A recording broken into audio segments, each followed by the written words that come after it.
말없이 차 한 잔 마실 것 같고, 속으로 외친다면 당신은 누구십니까? 일 것 같아요. 알 수 없는 속이 신비롭고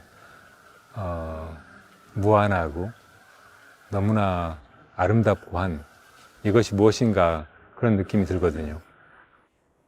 참으로 많은 사람들에게 스님께서는 영혼을 일깨워 주시고 마음의 양식을 주시고 모범을 보이셨는데, 그냥 글이 아름다워서가 아니고 그 글과 스님의 삶의 모습이 과히 차이가 나지 않았다. 그래서 스님은 법문과 글 내용과 삶이 크게 다르지 않으셨던 분이시기 때문에 존경을 받는 것이다, 그렇게 생각합니다. 빌어먹고도 만족할 줄 아는 사람이 있을까? 가지려는 마음, 그 마음 없애기란 쉽지 않다. 마음 비우기는 그래서 어렵다. 진정한 수행자, 언제나 비구임을 잊지 않았던 법정 스님. 종교를 초월한 사랑과 존경을 받았던 이 시대의 큰 스승. 아름다운 삶의 본보기가 되어주신 그의 자취를 따라가 본다. 우리 스님께서 복장이 딱 정해져 이렇게 행전을 차요. 지금은 스님들이 행전 차시는 분들, 어른 스님들이 거의 안 계시잖아요. 근데 우리 스님은 그냥 항상 행전을 착용하시고, 그 스님의 그런 모습이었습니다. 단정한 모습, 앞으로 보나 뒤로 보나 수행자의 모습. 그것이 스님의 모습이지 않나 싶어요. 출가하려는 그 결심을 하고 순천 송광사 불이람에서 처음 만나 뵀습니다. 처음 만나 뵀을 때는 굉장히 어떤 눈이 맑으시고 또한 쳐다볼 수 없을 정도의 그러한 어떤 예리함이 있으셨습니다. 근세의 큰 스승이신 효봉 스님께 출가를 허락받은 날, 삭발하고 목무릇을 입고 나니 홀홀 날듯 어찌나 기분이 좋던지 그 길로 종로통을 한 바퀴 돌고 오셨다고 한다.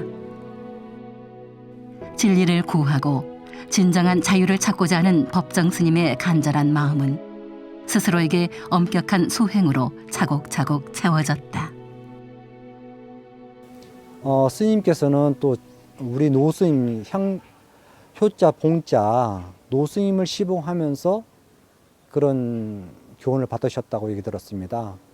그 일하러 상계사에서 우리 노스님을 모시고 시봉할 때인데, 그 당시는 이제 탁발을 해서 마을에 가서 탁발해서 돌아와서 공양을 지어야 되는데 공양 시간을 놓쳐버리셨대요.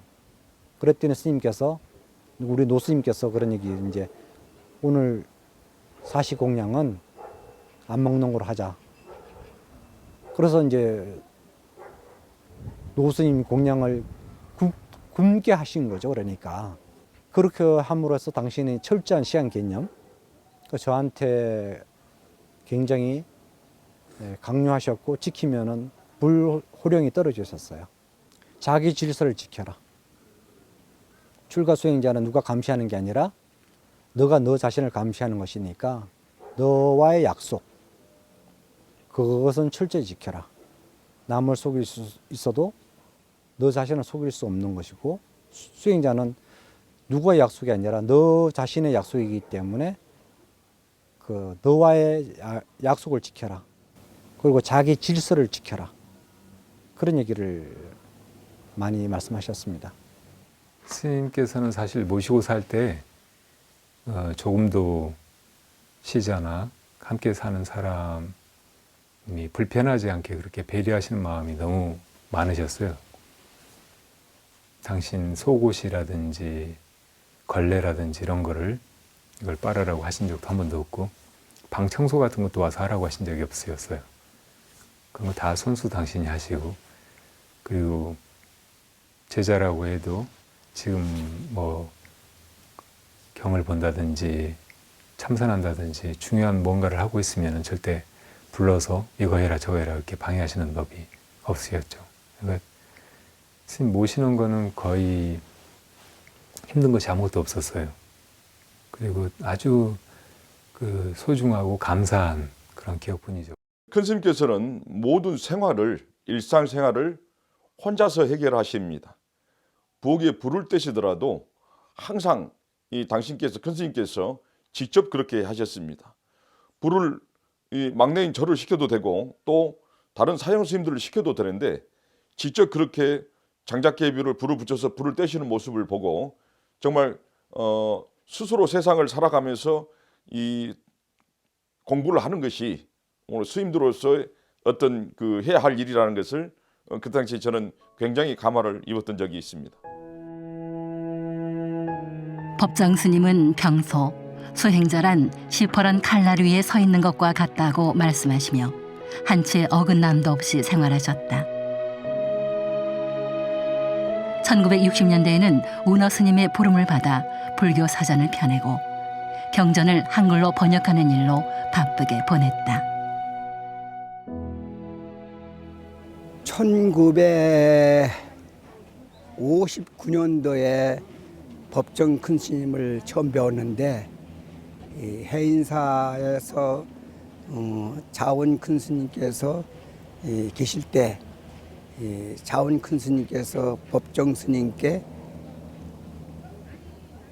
방을 비워드렸어요. 그리고 음식이 됐건 옷이 됐건 일용품 모든 것을 챙겨서 잘 드리는 거예요, 법정 스님을. 근데 그때는 법정 스님께서는 그 예불도 제때 안 나오시고 또 마당 소지하러도 제때 안 나오시고 고향하러도 잘 안 나오셔요. 그래서 대중과 나는 법정심을 별로 안 좋아했거든요. 그래서 어느 때 한 번은 그 법정 큰 스님께 갖다 드리라고 자원 큰 스님께서 뭘 주셔. 그래서 내가 안 갖다 드리겠습니다 하니까 왜 안 갖다 주느냐. 대중들이 미워하는 스님을 뭐 때문에 스님을 챙겨주십니까 하니까 자원 큰 스님께서 그런 말 하지 마라. 그 스님은 공부를 열심히 하는 바람에 대중 생활을 못하기 때문에 앞으로 한국 불교를 위해서 크게 이바자 할 뿐이니까 잘 모시라 그러시는 거야. 그래서 그 말씀 듣고 두 번째는 친절하게 갖다 드리니까 법정 큰 스님께서 방으로 들어오라고 그래. 그래서 들어갔더니 내외 경전보다도 외래 경전 책을 산더미 같이 쌓아놓으시고 보시는 거예요. 그래서 깜짝 놀랐지. 우리는 못 보라 하면서 어떻게 스님을 이렇게 보십니까 하니까 스님 생활 하려면 이런 것도 다 봐야 돼. 애청이 너도 나중에 다 봐야 된다 그러시더라고. 그래서 그때 생각하기를 내외를 겸전해야지 훌륭한 스님이 되는구나 해서 나중에 대학을 들어가게 됐습니다. 법정 스님께서 나보고 대학 가는 것을 너무나 좋아하시고 이끌어 주신 그런 스님이에요. 그리고 법정 스님을 제일 처음 볼 때는 차가우면서도 따뜻한 것을 느꼈습니다. 왜냐하면 흩어진 생활을 한 번도 한 적이 없고 아주 질서정연하게 방이라든지 그 툇마루라든지 마당이라든지 하는 것을 책 정리라든지 너무나 깔끔하게 하고 계시고 옷까지도 너무나 깨끗하게 빨아서 입는 걸 보니까 나도 저 스님을 모델로 삼아서 스님 생활 해야지 하고 그런 마음을 가졌습니다. 이게 보통 사람이건 지도층에 있는 사람이건 언행 일치가 참 힘든데 두 가지가 근데 제가 가까이서 17년을 모셔보니까 우리 법정 스님의 경우는 세 가지가 일치를 해요. 세 가지가 글, 말, 행동이 세 가지가 있다.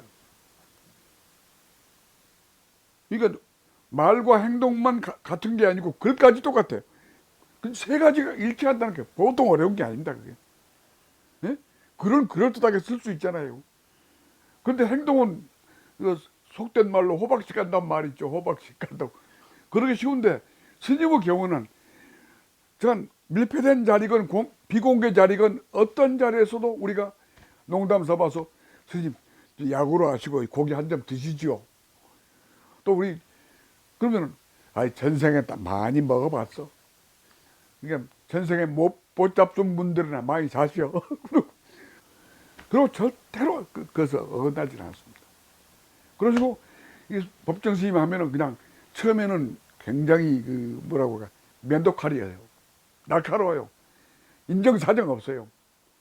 아주 호되게 그냥 찔러도 피 한 방울 안 나올 것 같은 그런 이미지 아닙니까? 법정 스님이. 사실 그랬고 그런데 사실은 굉장히 유머러스해요. 스님은 우리가 지켜본 바에 의하면은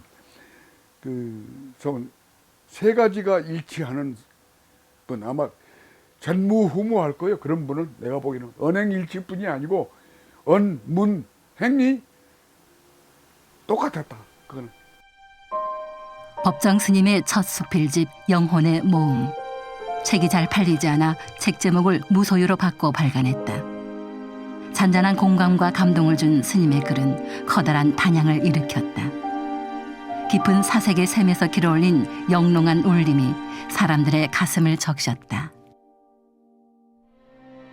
자운 큰 스님께서 사경을 많이 하셨거든요.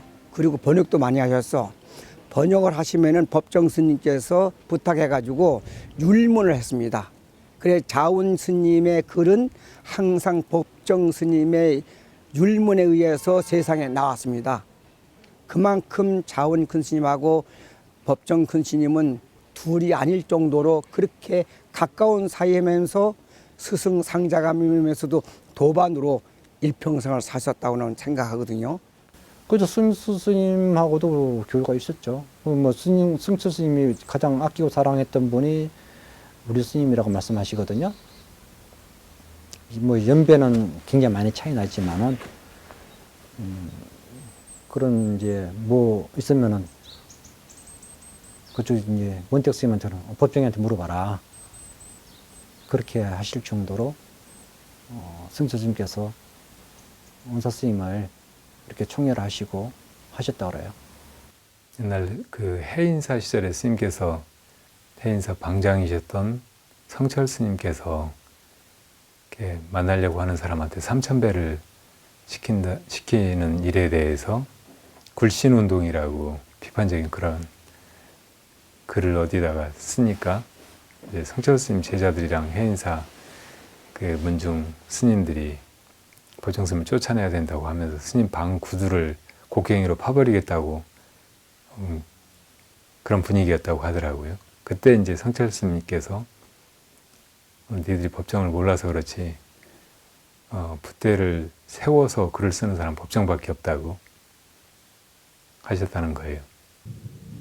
스님은 한 인간이 어떻게 살아가야 하는가, 어떻게 살 수 있는가 이거를 그냥 자기다운 모습으로 당신의 삶으로 이렇게 보여주셨다는 생각이 들어요.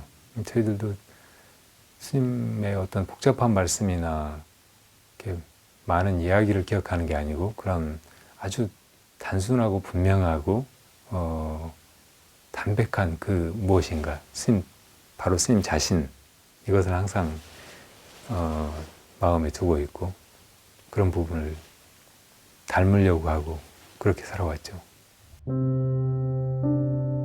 손수 밥 짓고 빨래하고 밭을 일구며 후박나무 그늘에 앉아 조촐한 시간을 보내는 스님의 일상은 부와 명예를 좇아 허덕이는 현대인에게 새로운 울림이 되었다.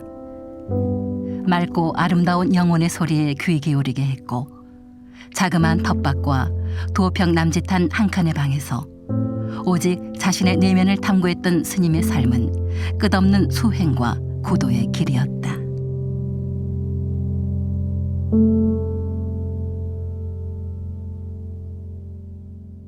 우리 일반인들이 공감대를 같이 소유할 수 있는, 느낄 수 있는 그런 시사성이 있는 또 남들이 못할 말씀을 스님이 대신 종교인이니까 그야말로 뭐 어디에 걸림이 없으니까 그런 대변할 수 있는 살아있는 정신 지도자 그런 개념으로 많이 하셨기 때문에 또 속 시원하게 내가 하고 싶은 얘기를 우리가 함부로 못하는 부분들을 스님께서는 하셨지 않습니까? 그런 것들이 일반인한테는 많은 공감대를 형성하지 않는가. 그것이 공감대 형성할 수 없는 말씀을 했다면은 그런 존경심이나 공경심이 없었을 텐데 스님께서는 그걸 과감히 하셨거든요. 그런 것들이 뭐 어떤 종교 지도자가 불교가 제일이다라든지 스님께서 불교 종교를 초월하셨으니까 그런 부분 말씀이 메아리가 있지 않았나 그래서 그런 생각합니다. 아마 수행자시기 때문에 엄격하고 또 모든 사람을 그렇게 정말 다정다감하게 다 친절하게 대해주긴 진짜 어려울 거예요. 왜냐하면 스님은 인기가 많으신 대중의 스타 비슷한 면이 있었어요, 사실은. 그런데 그걸 다 그렇게 대해준다면 스님의 수행에도 지장이 있고 힘드셨을 거예요. 워낙 정말 좋아하는 사람들이 많아서. 그런데 스님을 가까이 대해보면은 정말 따뜻하시고 유머 감각도 많으시고 말씀도 참 그래서 한마디 한마디 가끔 하시는 말씀도 재미있으세요. 그래서 인간적인 어떤 매력도 많은 사람들이 글과 함께 느꼈지 않았을까. 사실 법정 스님이 살아온 세월 또 법정 스님이 하신 일 이런 것을 우리가 함께 정말 깊이 생각해 본다면은 그 반열에 계신 분이 법정 스님이십니다. 나는 기도를 하고 날 때 항상 법정 스님에 대한 기도를 하는데 법정 스님은 부처님 되셨습니다. 이러면서 절을 합니다. 가장 큰 무게가 뭐냐? 법정 스님은 언행, 필행, 근치하셨다는 거예요. 그 말씀을 꼭 드리고 싶습니다. 언행일치 어렵죠. 필행일치 어렵죠. 그 많은 법문을 하시고 그 많은 글을 쓰셨는데 그냥 글이 아름다워서가 아니고 그 글과 스님의 삶의 모습이 과히 차이가 나지 않았다. 그래서 일치는 얘기 안 하겠어요. 저는 근치라는 말씀을 드립니다. 스님은 법문과 글 내용과 삶이 크게 다르지 않으셨던 분이시기 때문에 존경을 받는 것이다. 그렇게 생각합니다. 누가 사진 찍자고 그러면은 안 찍었거든요. 내가 모델이 아니다 이거야. 근데 이 맑고 향기롭게 하면서 스님 저 사진 좀 찍은 게 좀 소원인데 저분은 저걸 가보로 여길 거요. 스님은 아무것도 아니지만 한 번 좀 베풀어 주셔야지. 스님 뭐 사진 찍으면 달아집니까? 그 조금씩 문을 여셔가지고 증명 사진 찍을 사람 다 봐. 또 이제 찍었으면 가. 또 다른 사람 또 증명사진 필요한 사람 오시오. 빨리 와. 10분 이상 안 돼. 빨리빨리 와요. 이래가지고 다 사진 찍어주시고. 그러니까 얼마큼 바닥으로 내려오셨냐. 맑고 향기롭게 하면서 완전히 달라지셨어요. 정말 아주 푸근하게 시골 외삼촌 같은 그런 면모가 막 나오시더라고. 이제 스님이 오시면 저 지금 진영각인 그 행지실에서 머물다가 이렇게 차담을 하고 또 회의를 하고 있는데 그 바깥에 이제 신도분들이 이렇게 이제 오시면은 법정 스님 얼굴을 조금이라도 이렇게 보고 싶어서 기웃기웃 거려요. 그러면 이제 그 행지실 문이 조금만 열려 있어도 밖에 지나가는 사람들은 그 조금 열린 그 문틈으로 스님한테 인사를 하는 거예요. 지나가면서도. 그러면 스님은 안에 계시면서 회의 중에도 그걸 놓치지 않으시고 계속 인사를 받아주세요.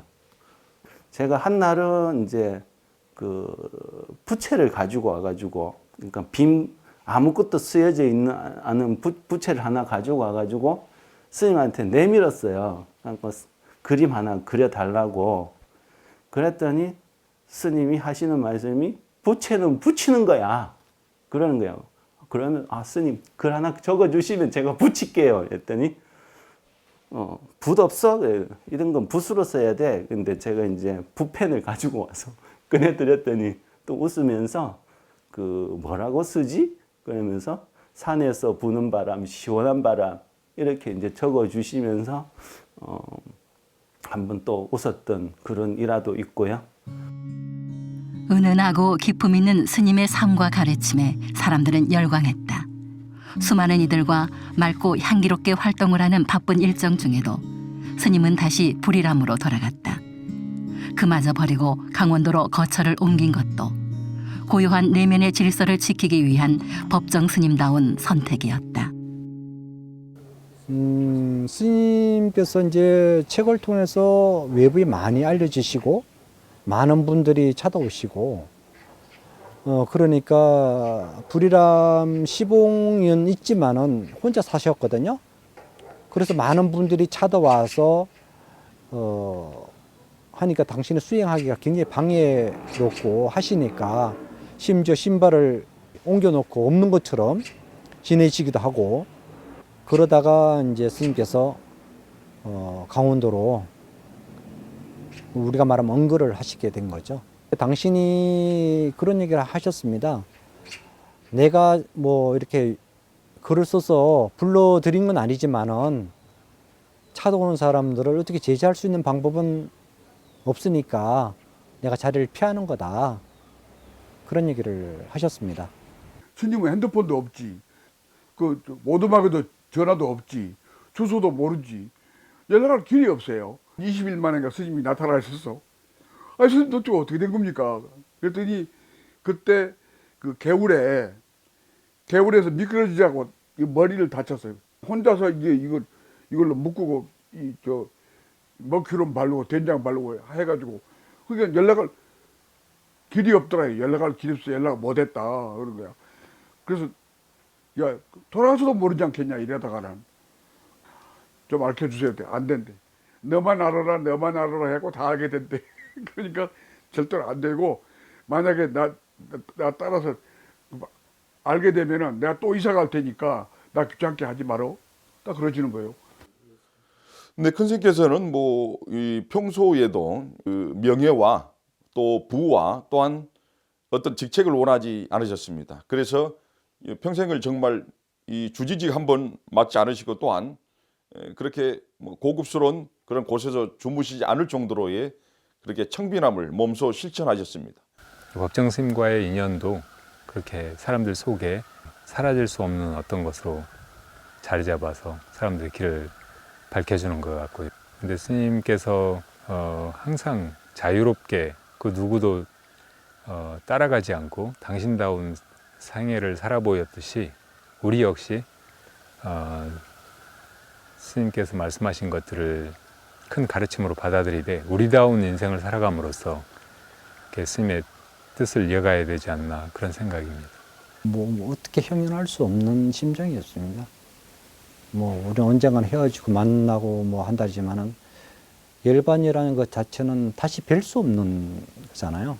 살아계시면 어딘 쳐다뵐 수도 있고 만날 수도 있지만은 돌아가시면은 가장 안타까워서 마음속에는 존재하겠지만은 대화가 안 된다는 거. 여쭤보면은 한마디 해주실 수 있는 분이 안 계시다는 거. 거기 가슴이 아프죠. 맑은 글로 세상 사람들의 마음을 어루만져 주신 법정 스님. 엄혹한 유신 시절에는 양심적인 지식인들과 교류하며 인권 유린에 항의하고 수많은 글들을 통해 시대의 아픔과 함께했다. 은사인 효봉 스님의 정진력을 이어 한순간도 거리낄 것 없이 정정진하셨고 나는 누구인가? 어떻게 살아갈 것인가? 그 근원적 물음 앞에서 묻고 또 물으며 답을 찾고 답을 보여주셨다. 단출한 살림살이에서 엿보이듯이 스님은 텅 빈 속에서 자연과 우주를 품에 안고 사셨다. 그 인연과 법향은 불이람에 길상사에 그리고 우리들의 마음 안에 아직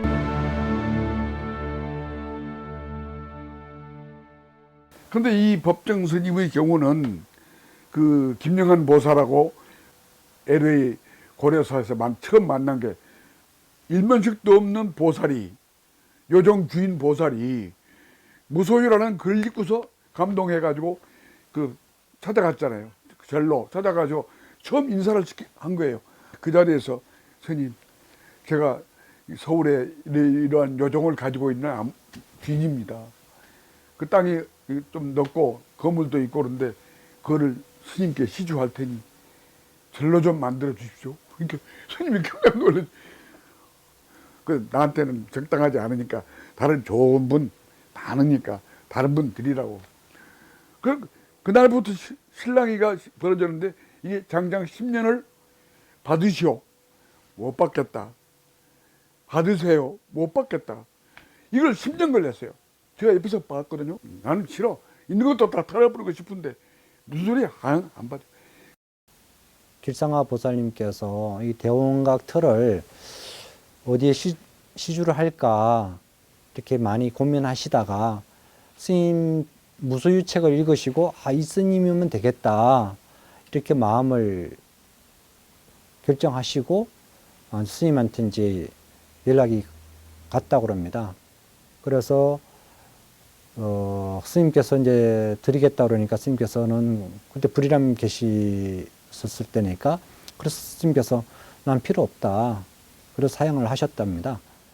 그러고 나서 91년도에 맑고 향기롭게를 만들게 돼요. 그때는 우리 도량이 없었으니까 주변에서 받으시라고 이제 스님한테 채권하신 거죠. 예, 스님께서 대원각을 그 맑고 향기롭게 도량을 만들면 되지 않겠습니까? 그렇게 해서 스님께서 생각을 바꿔서 받으시게 된 거죠. 그래서 이 도량은 이제 우리가 대한불교 조계종이라고 말하지만은 이 도량은 맑고 향기롭게 근본 도량이다. 왜냐하면 맑고 향기롭기 때문에 길상가 생겼기 때문에 만약에 스님께서 맑고 향기롭기를 안 하셨다면은 이 길상사가 태어나지 않은 거죠. 불이람 시절 겨울이면은 손수 끓여먹는 자취생활이 지겨워서 1987년 겨울부터 로스앤젤레스에 있는 송광사 부는 고려사에 가서 한 서너 달씩 지내다 온 적이 있습니다. 한 4, 5년을 그렇게 지냈는데 제가 그 LA에 머물러 있는 동안에 대원각 주인이었던 그 김영한 그 보살님을 거기서 이제 만나게 됐습니다. 고려사의 그 화주 보살인 대도행 보살님을 통해서 만나게 됐어요. 이 무렵부터 이 요정인 대원각을 절로 만들었으면 하는 말이 오고 갔습니다. 그러나 저는 천성이 번거로운 일에 얽혀들기가 싫어서 마음을 내지 않았습니다. 그러다가 이제 강원도로 거처를 옮겨 살게 됐는데 한 해 겨울 정진하면서 가만히 생각하니까 세상에 어떤 그 도움이 될 만한 일이 없을까? 내 역량이 허락하는 한에서 내가 도울 만한 일이 없을까? 이 생각 저 생각하다가 이제 맑고 향기롭게 살아기 운동이 시작된 겁니다. 그때 종로에 사무실을 얻어서 쓰고 있었는데 그때마다 구체적인 어떤 도량이 있었으면 하는 그런 염원이 있었습니다. 이래서 결국 이제 이 대원각을 절로 만들자는 뜻에 제가 동의하게 됐습니다. 그래서 간절한 마음으로 제가 기도 끝에 이런 발언을 했습니다. 길상사가 맑고 향기로운 도량이 되게 하소서. 도량에 몸담아 사는 스님들과 신도들, 이 도량을 의지해 드나드는 신도들까지도 한마음 한뜻이 되어 이 흐리고 거친 세상에 맑고 향기로운 도량을 이루게 하소서. 좋은 스님들과 신도들이 모여서 여법하고 길상스러운 도량을 이루게 하며 안팎으로 외워하는 불자들이 불보살의 가호 아래 복된 나날을 이루게 하소서. 이런 제가 축원을 오늘 아침도 했습니다. 이런 그 제 염원은 제가 앞으로 살아있는 한, 또 이 길상사를 존속하는 한 계속 이어질 것입니다. 천억 상당의 대원각을 아무런 조건 없이 시주한 김영한 보살. 한때 백석 시인과 아름다운 사랑을 나눴고 가난에 내몰려 기생이 되고 사업으로 엄청난 재산도 모았지만 법정 스님의 무소유 사상을 접하고는 모든 것을 내려놓았다. 무주상의 깨끗한 마음이 부처님의 삼보 정제로 재탄생한 것이다. 욕망의 노랫가락과 웃음소리는 범종소리와 풍경소리로 바뀌어 장엄한 수행도량으로 거듭났다. 권력을 가진 이들의 오욕칠정으로 떠들썩했던 것이 고요하고 평화로운 도량으로 탈바꿈했다. 성모 마리아상을 닮은 관음상마저 종교의 벽을 허물며 자비와 미소로 우리를 인도한다. 길상사는 이름처럼 복되고 상서로운 곳이 되었다. 사람이 죽고 나면 아무 필요 없는 것들을 살아생전에 너무 많은 것들을 쌓아두지 말고 항상 내가 또 과다하다 싶으면은 언제든지 그 물건을 덜어서 보생을 행할 수 있는 그런 마음을 가져야 된다고 그렇게 항상 말씀하셨습니다. 꼭 필요한 것만큼을 갖고 생활하는 게 오히려 더 세상을 살아가는데 덕을 쌓는 길이 아닌가 그런 생각을 개인적으로 해봤습니다.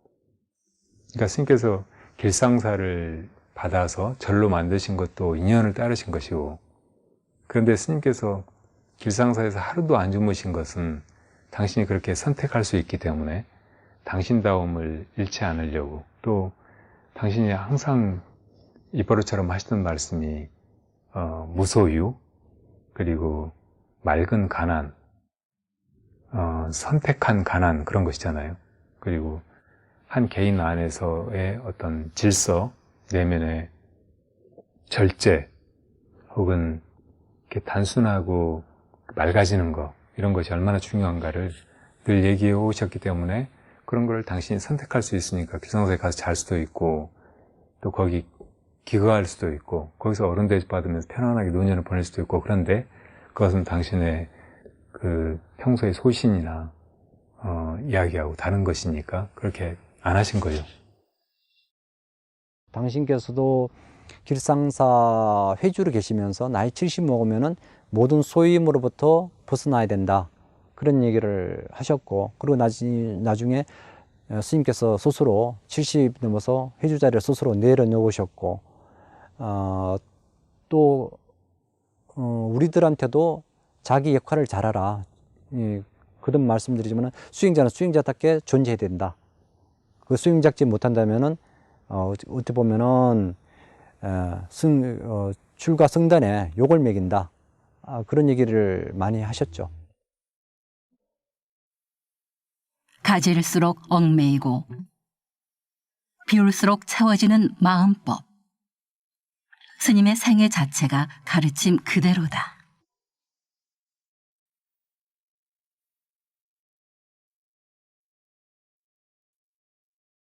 나는 가끔 사람들에게 무소유를 현대의 경전이라고까지 얘기합니다. 스님, 무소유인데 저는 가진 게 너무 많습니다. 어떤 면에서 오문이죠. 무소유라는 것은 갖지 말라는 게 아니고, 열심히 일하고 돈 많이 벌 때 필요한 것 이상 가지려고 하지 말고, 또 많이 가졌으면 좀 나누고, 물건에 매이지 말고, 돈에 매이지 말고, 좀 자유로운 그런 정신이 무소유 정신일 거 아닙니까? 스님은 저한테 반말을 안 하셨어요. 항상 존대를 하셨어요. 그것도 참 난 지금 이상하게 생각해요. 그래서 무소유라는 것이 그런 것이, 갖지 말라는 것이 아니라 필요 이상의 것을 갖기 위해서 너무 힘들어하지 말라는 것. 그리고 가졌으면 혹시 필요 이상으로 가졌다고 생각하면 나누라는 것. 그러니까 가진 것에 너무 기대거나 편리함, 또는 너무나 맛있는 것, 너무나 좋은 것, 이것을 가지려는 욕심을 덜 내지요. 그래서 난 불편한 걸 즐기고 사는 것만도 난 스님의 가르침을 지금도 잘 실천하려고 노력한다 생각해요. 스님은 사석에서나 공개된 자석에서도 가난하게 살라는 게 아니다 이거예요. 자꾸 오해를 한다고 사람. 빈털터로 살라는 게 아니다. 정당하게 열심히 일해서 아주 올바른 직업 가지고 벌어서 잘 살아라 이게야. 단 필요 없는데 쌓아놓고 살지 말고 나눠주고 살아라. 무소유라는 게 거지로 살라는 얘기가 아니다 이거죠. 우리가 물어보거든요. 아니 무소유 하면 아무것도 없이 그냥 거지로 살란 말입니까? 뭐. 이 사람들 이거 큰일 날 사람들이네. 나는 그런 뜻이 아니요. 불필요한 거 쌓아두지 말고 내가 열심히 좋은 일해서 남한테 이익을 주는 일을 해야 그 직업이에요. 올바른 직업. 그래서 당당히 벌어서 여유있게 살고 맛있게 먹고 잘 입고 깨끗하게. 그리고 쌓아두지 말고 빼두지 말고 나눠줘라 이게 나눠줘라. 스님께서는 이제 베푼다는 것보다도 나눔이라고 표현하셨거든요. 베푸는 건 상하가 있는데 나눔이란 것은 수평관계죠. 우리가 소유하는 것은 영원히 소유할 수 없는 거지 않습니까? 베푼다는 것은 내가 너한테 준다 그러지만 나눔이란 것은 그냥 똑같이 넣고 없이 그냥 나누는 사상이거든요. 그런 부분에서 이제 무소유 사상이라는 것은 우리가 소유 한계가 있는 거거든요. 적당량 있으면은 나눠주고 넘치면은 나눠줘 버리고 넘치지 않게끔 해야죠. 그러니까 그것이 무소유 정신이 아닌가 싶습니다. 맑은 가난과 청빈한 일상을 몸소 실천하신 법정 스님. 잔잔하면서도 친절한 가르침은 지친 사람들을 따스하게 다독여 주었고 시원하고 서늘한 한 줄기 바람이 되어 무뎌지고 혼탁해진 마음을 맑게 씻어주었다. 비우고 내려놓음으로써 온 우주를 품에 안는 도리. 가지고자 하는 욕심이 없기에 스님은 언제나 세상을 향해 있었고 중생을 잊은 적이 없다.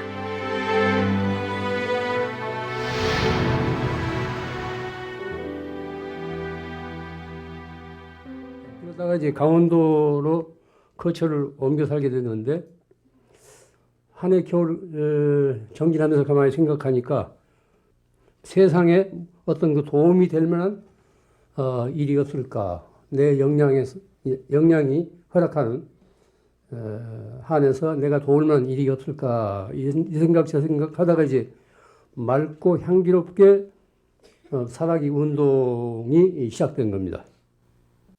동화작가 정채봉, 현호 스님, 법년사에 그리고 청학 스님 이렇게 이제 모였어요. 법정 스님도 그 자리에 계셨고. 근데 그 자리에서 느닷없이 스님께서 이제 그동안에 내가 이 공밥을 먹었는데,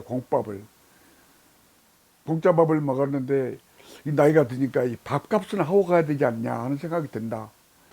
근데 이건 맑고 향기롭게 하는 글자 6자만 달랑 내놓으신 거예요. 내놓으시고 거기 있는 사람들한테 화두를 내려주신 거야. 이 해결하라는 거야. 근데 막막하잖아요. 뭘 어떻게 한 거야. 그래서 내가 며칠간을 이제 고민한 끝에 스님이 무슨 뜻으로 이걸 했을까? 맑고 향기롭게.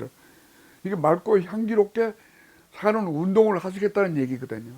근데 이걸 구체화를 해야 되는데 어떻게 했으면 좋겠나.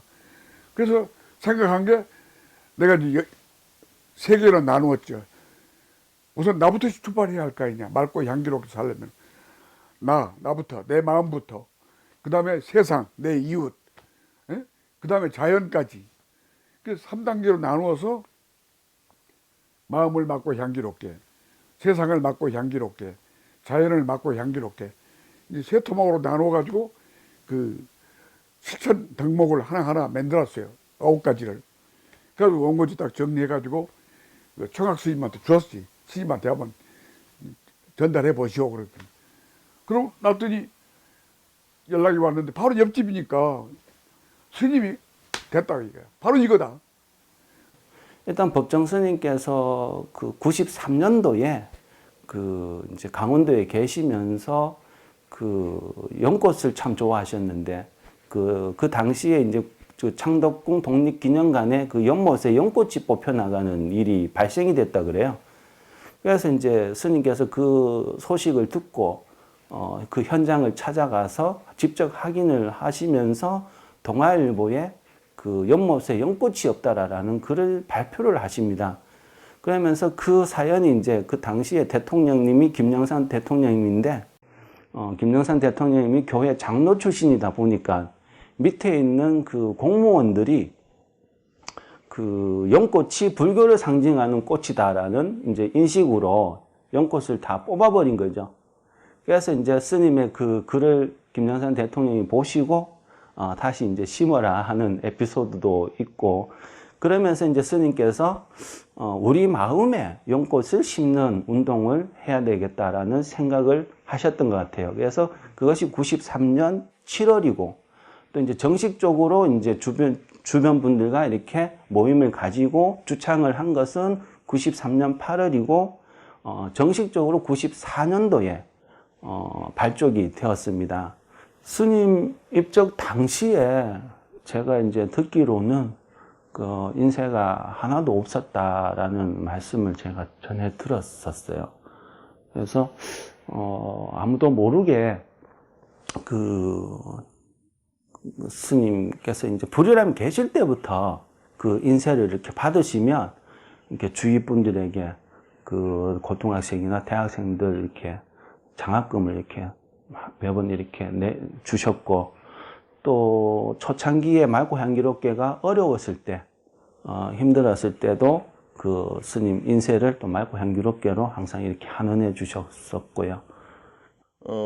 어떤 휠체어를 타신 분께서 사실은 어렵게 큰 스님의 진영각을 둘러보시면서 그런 말씀을 하셨습니다. 제가 다리가 정말 불구가 되지 않았을 때 큰 스님으로부터 굉장히 도움을 많이 받았었다는 그런 말씀을 하셨습니다. 그래서 제가 어디에서 도움을 받으셨습니까? 했더니 사실은 굉장히 이 불우한 환경에서 이 학교를 가지 못했는데 큰 스님께서 도와주셔서 사실은 학교를 나와서 그렇게 산업 현장에 들어갔는데, 사실은 불의의 사고로 제가 다리를 잃었습니다. 그 이후로 큰 스님을 잊고 있었는데 큰 스님이 입적에 드시자 그분을 그리는 마음이 너무 커서 제가 직접 이렇게 왔습니다. 그러한 얘기를 듣고 나서 저는 드러나지 않는 그러한 곳에서도 굉장히 많은 분들에게 도움을 주셨구나 하는 그 큰 스님의 그런 자비 사상을 엿볼 수가 있었습니다.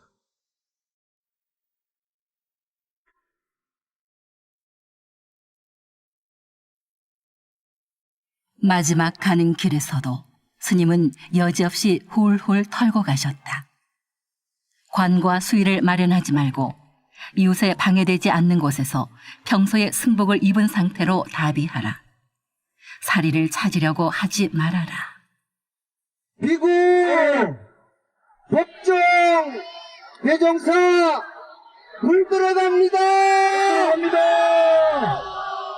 불 들어갑니다. 불 들어갑니다. 평소 하신 말씀 그대로 바람처럼 노을처럼 무심하게 떠나셨다. 내 것이라고 하는 것이 남아있다면 모두 맑고 향기롭게 활동에 사용토록 해달라. 그동안 풀어놓은 말빚을 다음 생에 가져가지 않으려 하니 부디 내 이름으로 출판한 모든 출판물을 더 이상 출간하지 말아달라. 진실한 수행자, 영혼을 일깨운 스승, 아름다운 한 사람을 만나 그 지고지순한 마음을 보았다면 머나먼 어느 날 우리도 아름다운 사람이 될 수 있지 않을까. 임종할 무렵에 하루는 이러시더라고요. 이렇게 어이 나 빨리 가고 싶어 그러시더라고. 그래서 나는 이제 불이람에 빨리 가고 싶다는 줄 알고 좀 더 추스리셔가지고 가셔야죠. 그랬더니 아니 사람 구실 못하면 빨리 가야 돼. 근데 그 병원에서도 농담을 하시더라고. 의사한테도 스님 어디 불편한 데 없으십니까? 그러니까 불편하니까 누워 있잖아요. 농담도 하시고 거기서 참 이런 어른 참 옆에서 모셨다는 게 참 행복하다 하는 생각이 드는데, 스님의 그 향기로운 마음, 진실한 마음, 수행자로서의 그 아름다운 모습을 우리가 계속 지키기 위해서 스님의 뜻을 자꾸 생각하고 공부하고 익히고 서로 이야기했으면 좋겠다는 생각입니다.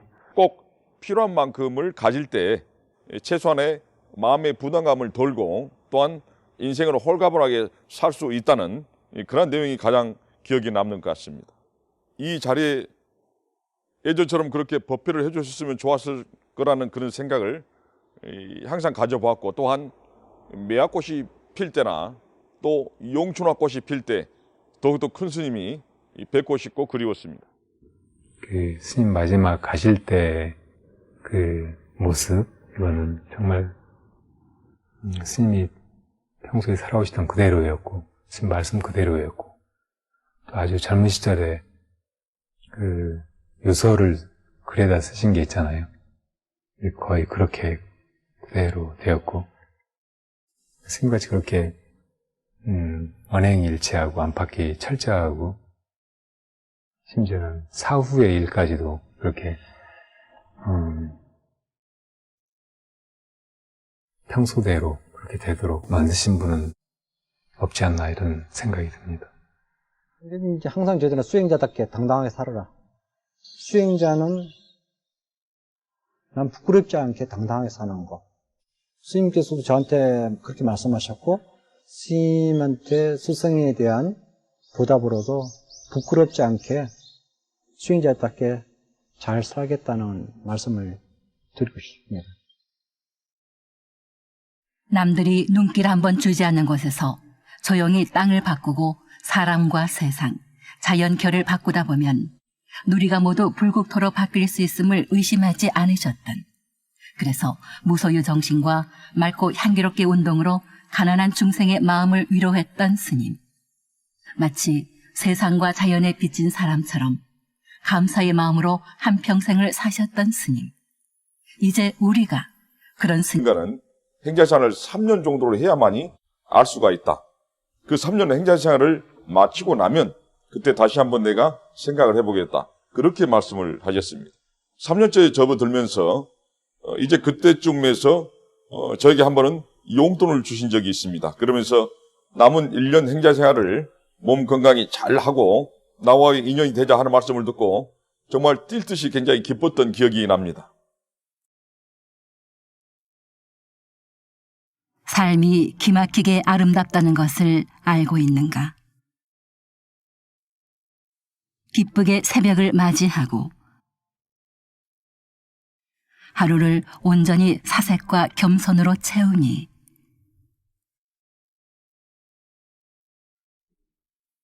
자신만의 색깔로 하루 이틀 그 숱한 세월을 새롭게 열어가신 법정 스님은 새롭게 하지 않을 거라면 나서지도 않으셨다. 물론 출가 전에 스님 책을 읽고 이제 스님을 생각하고 출가를 했지만은 그 당시 이제 행자로서 그 이제 은사 스님을 이제 정할 시기가 언제냐면 행자 생활을 다 마친 다음에 은사 스님을 정하게 되거든요. 근데 그 당시만 해도 행자를 오랫동안 시봉을 시키지 않았습니다. 3개월 단위로 이렇게 끊었거든요. 3개월 하면 딴 행자가 바뀌어서 스님 시봉하고 딴 행자가 3개월 끝나면 또 그런 식으로 이제 로테이션으로 돌아가면서 스님 시봉하게 되는데, 저도 이제 3개월로 올라왔다가 시봉 이제 3개월 끝나는 날 스님한테 말씀드렸죠. 내일부터는 스님 못 올라옵니다. 그랬더니 스님께서 하신 얘기가 행자님 계속 다니십시오.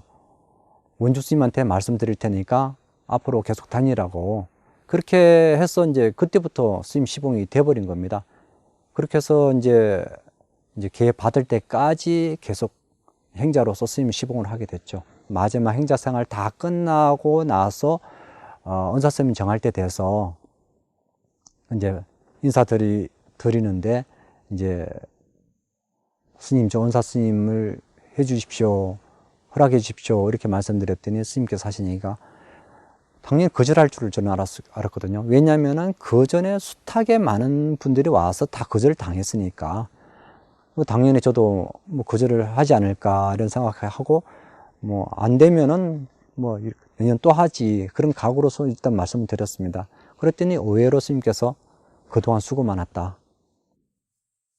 그러면서 허락을 해주셨어요. 그런 인연 이후로 이제 스님하고 인연이 된 거죠. 스님의 상자가 된 것이죠. 그래서 스님의 그 인상이라는 것은 항상 시푸른 칼날 같고 어디에 번점할 수 없는 그런 당당하고 그런 모습으로서 각인되어 있죠.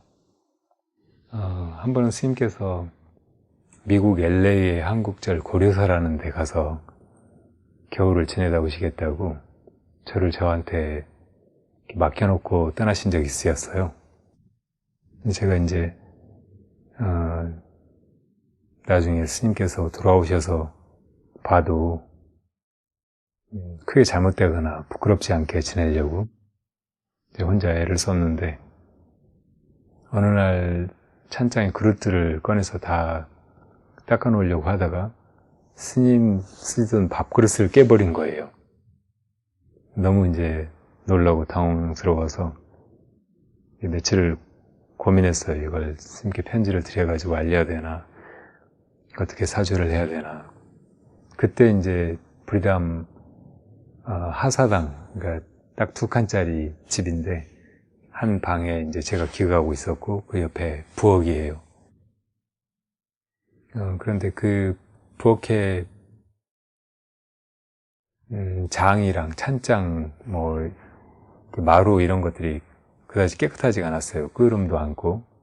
그래서 이제 제가 거기를 대대적으로 수리를 하기 시작했어요. 벽 허물어지는 데도 때우고 또 장을 2개나 짰어요. 그래서 이제 그릇들도 깨끗하게 정리해두고 그리고 여기저기 이제 청소도 하고 페인트도 필요한 데는 칠하고 이 정도 하면은 조금 사죄가 될까 이렇게 생각하고 왔는데 스님께서 돌아오셔가지고 문을 열어보시더니 너무 좋아하시더라고요. 깨끗하다고, 잘했다고.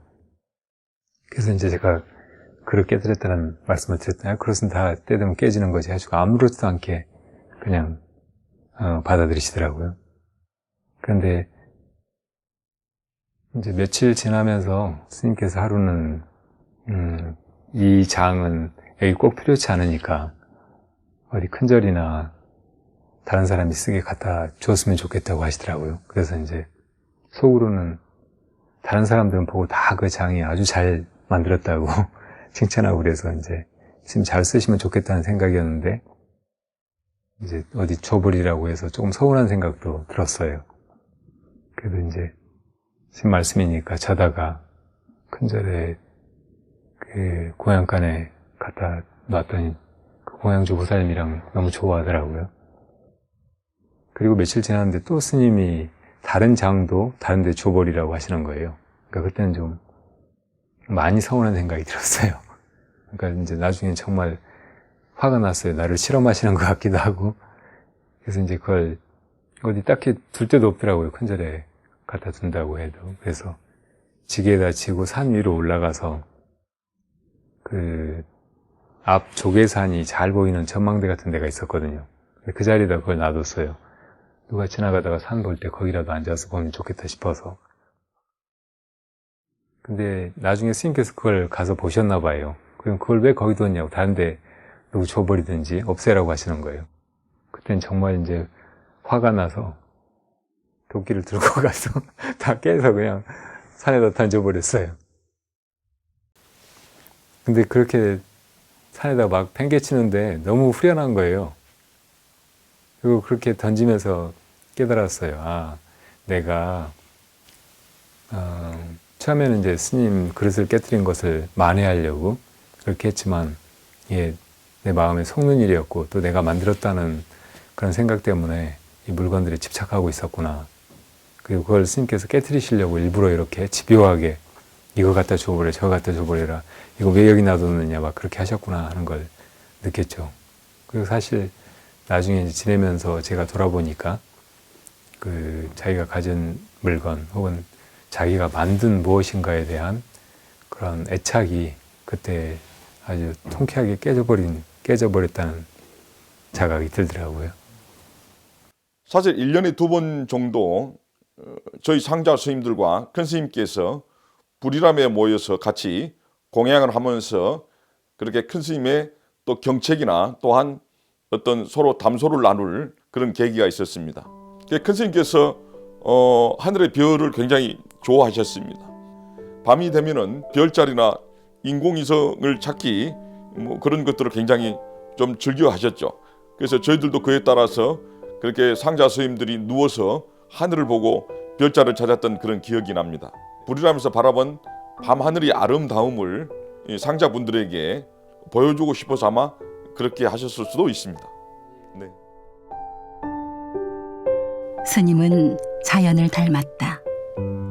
때가 되면 새순을 돋우고 때가 되면 잎을 떨구는 나무를 닮았다.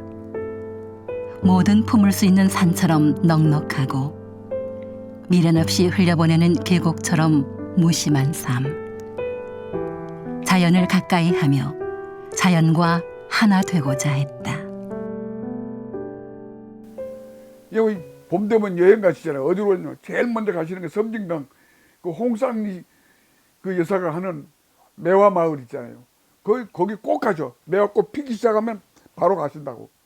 그 조그만 차 자기가 운전하시고. 근데 거기 가서 저한테 2번이나 술을 사서 택배로 보내신 분이에요. 매실주를 사서 그냥 그 비료 포대 같은 걸로 싸고 또 싸고 해가지고 택배로 보내신 거예요. 소포로. 그 2번을 제가 그 매실주를 스님한테 받아 먹어봤는데 거기서 보내주셔. 딴 데서는 한 적이 없고 그 매실 농장에 가서 거기서 담가놓은 매실주를 사서 저 우편으로 2번을 보내주셨는데 그리고 참 소탈하시고 심지어는 어디 법회 가면은 학생들이 아주머니들이 부사들이 책을 사가지고 오잖아요. 스님 책을. 그래가지고 스님 사인 좀 해주세요. 무슨 사인? 그것도 일종의 유머인도 모르겠어요. 뭘 써달라고 그러면 한 말씀 됐어요. 그러신 분이고 길상사 문 연 날로부터 돌아가시기 전까지 단 하루도 길상사를 주무신 적이 없어요. 당신을 위해서 방 하나 만들어 놨거든요. 행지실이라고 쫙 꼭대기에. 근데 거기서 사람만 만나고 일 보고 대화하고는 딱 보따서 가셔요. 밤중이라도 밤 9시 반, 10시 반에도 가. 절대 안 주무세요. 내 절 개인절이 아니다 이거예요. 그래서 이제 하루는 좀 늦게 미행을 했다고 내가. 미행을 했는데 그 평창 휴게소에서 차를 세우니까 나도 세우고 이제 화장실 가시나 보다. 그러고 오시겠지. 10분, 20분 안 오죠. 그다음 30분 이상 돼도 안 오고 이상하다. 가보니까 차는 딱 잠겨져 있고 보니까 뒤로 나가는 쇠문이 있더라고요. 그 쇠문으로 걸어 나가셔버린 거야. 그래서 거기서 택시를 잡았는지 뭐였는지 모르지. 차를 세워놔버렸어 아예. 그래서 눈치채신 거야. 뭔가 따라온다 누가. 그러니까 차를 세워놔버리니까 기자들도 다 실패한 거야. 그래서 살아계실 때는 못 가봤어요. 오두막을. 돌아가신 후에 가서 이제 거기 애지중지 하시는 그 철쭉나무에다가 그 유골 땡 둘러서 묻어드리고. 나만이 알고 있는 일화. 스님이 광고 모델이 될 뻔한 일이 있어요.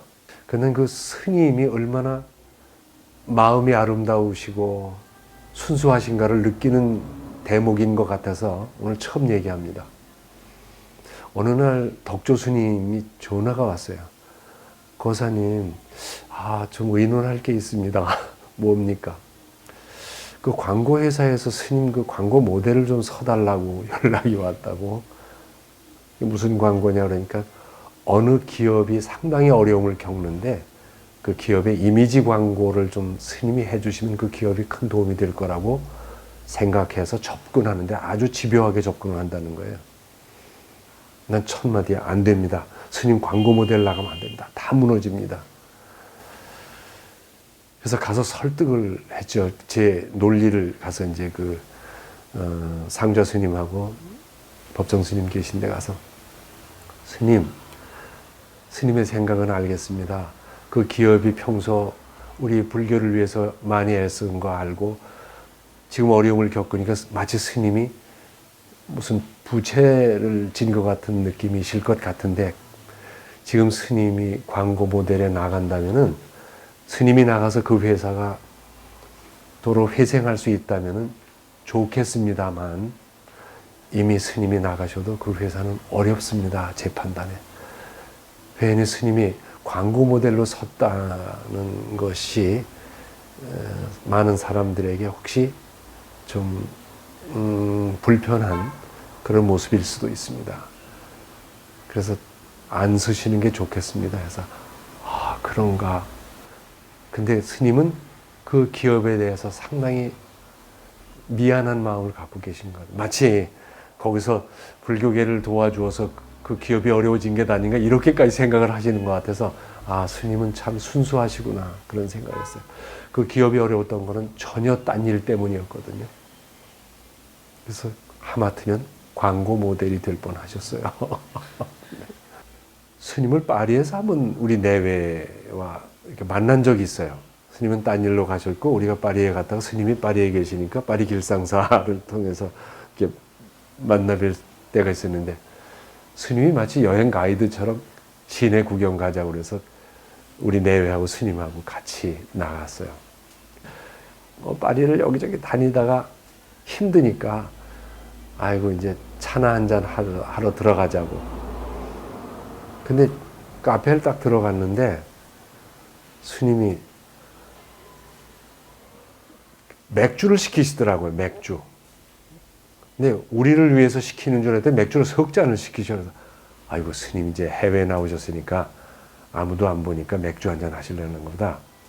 놀래가지고 우리도 맥주 한 잔이 간절했는데, 덥고 힘들고 맥주 한 잔 얼마나 좋아요. 맥주를 딱 시켜놓고 석 잔을 딱 시켜놓고 앉았는데 우리 이제 먹는 거예요. 스님 드세요 소리를 못 하겠더라고요. 스님 언제 드시나 해서 우린 계속 먹는 거예요. 스님 끝까지 손을 안 대시더라고요. 그 나중에 딱 생각하니까 우리가 맥주 한 잔 먹고 싶은데 시키지 못할 것 같으니까, 그렇다고 두 잔만 시키면은 우리가 아 스님 됐습니다 이럴 거니까 맥주 석 잔을 시켜놓고 안 잡수시고 우리 먹는 것만 바라다 보셨어요. 아, 그 순간의 느낌이, 아, 저런 것이 정말 상대를 사랑하고 배려하는 마음이겠구나 그런 생각했어요. 참 아름답지 않습니까? 한 번은 해인사 관음전 앞에 있는 대종 화장실이 더럽잖아요. 냄새도 많이 나고.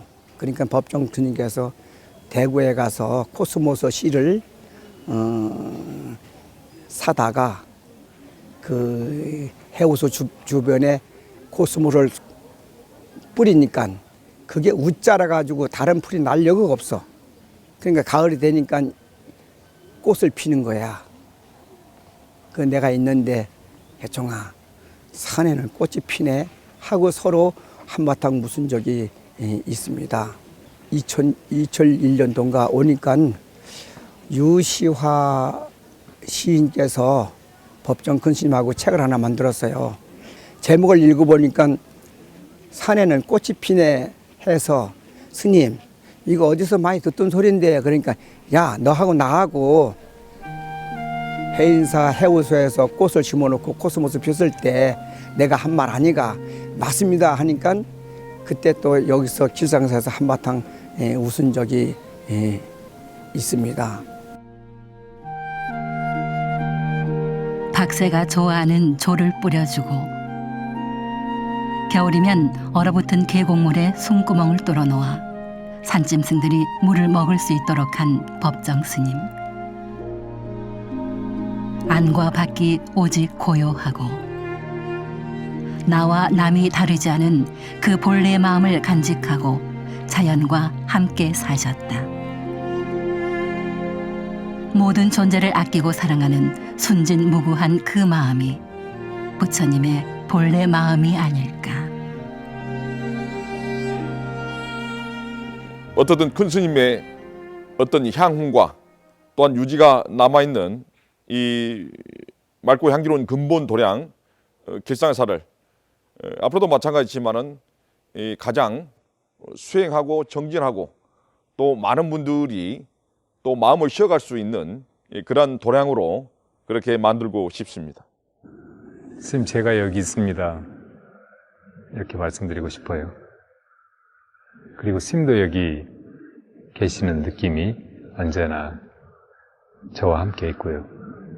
많은 사람들 가슴 속에 스님이 그렇게 새겨져 있는 것 같아요. 가장 나를 뭉클하게 하고 행복하게 하고 뒤흔들고 깨어나게 하고 하는 것이 있다면 누군가를 만나는 일이에요. 한 사람이라도. 법정 스님께서는 아주 많은 사람들에게 그런 분이었죠. 어떻게 사는 것이 아름다운 삶일까? 어떤 미래가 더 좋은 우리의 앞날일까? 이렇게 생각할 때 그 자리에 법정 스님이 나와 함께 계시게 그렇게 살아야 되지 않을까? 우리 스님께서 가장 아끼고 사랑하는 호박나무입니다. 오실 때마다 항상 껴안고 잘 있었냐 이렇게 안부도 전하고 그럽니다. 그리고 스님 열반하시고 위에를 가장 사랑하시는 호박나무 밑에 이렇게 모셨습니다. 호박나무 소리에 스님 소리를 듣고 있죠. 호박나무 바람결에 비가 오면은 비가 오는 대로 가을이면은 떨어지는 소리 하나가 스님의 말씀 발자국 소리, 그런 느낌입니다. 스님께서도 항상 호박나무를 좋아하시고, 나무에 보면은 이제 책의 소재로 가장 많이 등장하는 것이 호박나무예요. 근데 호박나무가 주는 메시지가 굉장히 많습니다. 지금 호박나무 꽃이 피어서 굉장히 향기롭잖아요. 어떻게 보면 스님의 향기라고 생각하고 향기입니다. 아름다운 봄날, 스님께서 항상 봄을 좋아하셨고 봄에 가시겠다고 하셨는데 정말 아름다운 봄날에 가셨습니다.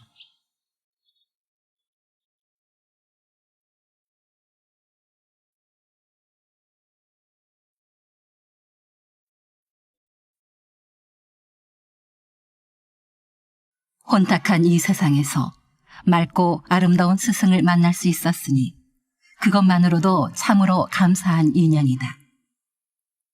오늘도 많은 이들이 그 귀하고 소중한 인연을 잊지 않으려 애쓰고 있다. 사람이야말로 신비하고 놀라운 존재라는 것을, 내 안의 본성을 일깨워 놀랍도록 아름답게 살아갈 수 있다는 것을 스님은 생생하게 보여주셨다.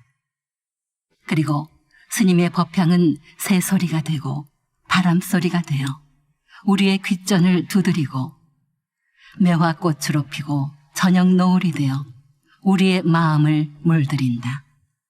영혼의 스승 법정 스님, 우리 곁에 영원히 함께 잘 지내셨습니까?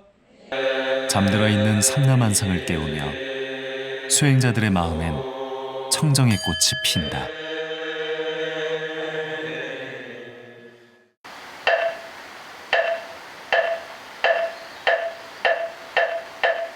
송광사는 우리나라 삼보사찰로 스님들의 종갓집인 승보사찰이다. 800여 년 동안 16명의 국사가 이곳 송광사를 중심으로 정예결사의 정신을 이어받아 우리나라 불교계를 이끌어왔다. 법정 스님의 출가 본사인 송광사. 많은 수행자들이 법정 스님에게 큰 가르침을 받았었다. 그리고 법정 스님이 안 계신 지금 맞상좌이신 덕조 스님이 스승의 가르침을 이어가고 있다. 송광사 승가대학 학장을 맡으며 학인 스님들에게 참된 승가의 길을 인도하고 있다. 글씨기란 자체가 무소유예요. 이제 우리가 이제 비구란 무엇인가 그랬을 때 글사라고 그러잖아요. 글사를 해석하자면은 그냥 우리가 반만 비는 게 아니라 법을 비는 거예요.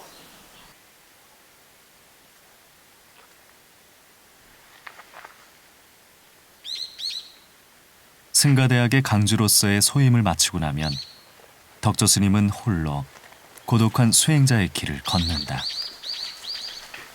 스승이 살아계실 적 매일같이 오르내리셨던 대나무 숲길이다.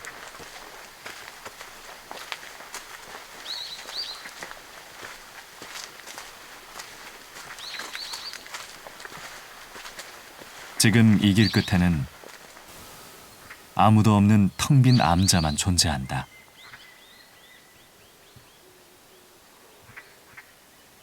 (1975년부터) 법정 스님이 스스로 짓고 혼자 지내며 수행의 터전으로 삼았던 곳.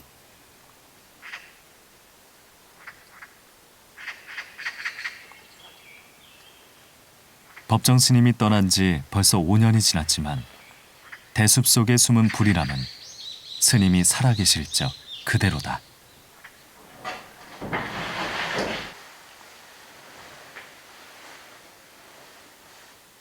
그리고 덕조 스님은 이곳에서 아직까지 스승을 모시고 있다.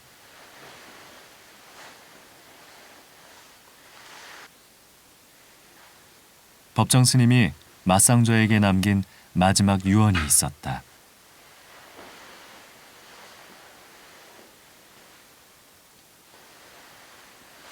수행자로서의 본분을 지키며 사제들을 참 수행의 길로 인도해 주길. 그 막중한 소임을 덕조 스님에게 남기셨다.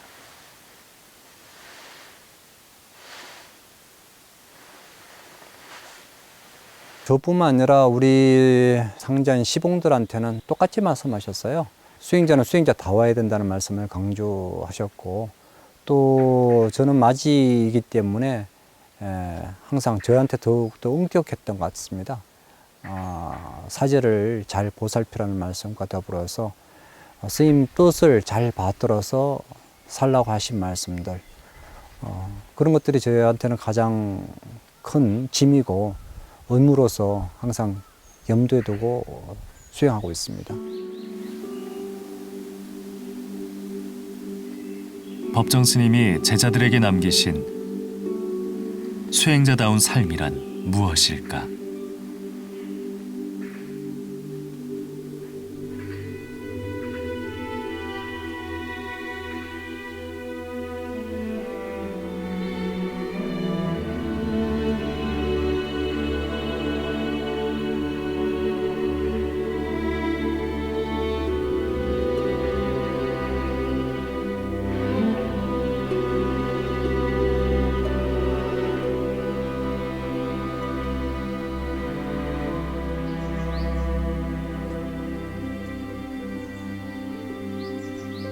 스승이 그랬던 것처럼 덕조 스님 역시 이곳 불이람에서 청빈한 수행자의 삶을 살고 있다.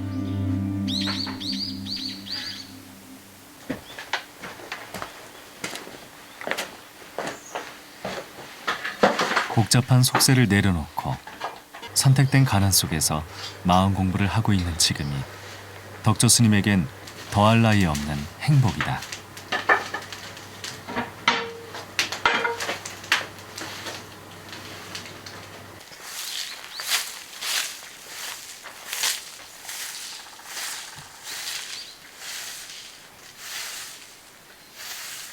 늘 삶의 기본은 맑은 가난과 무소유였던 법정 스님. 부처님 당시의 청빈한 삶으로 가난하면서도 맑고 향기로운 도량이 되어야 한다고 늘 말씀하셨던 스승이었다. 승가의 생명력은 더 말할 것도 없이 청정성이 있습니다. 맑음은 개인의 청정과 진실을 말하고, 향기로움은 그 청정과 진실의 사회적인 영향력, 메아리입니다.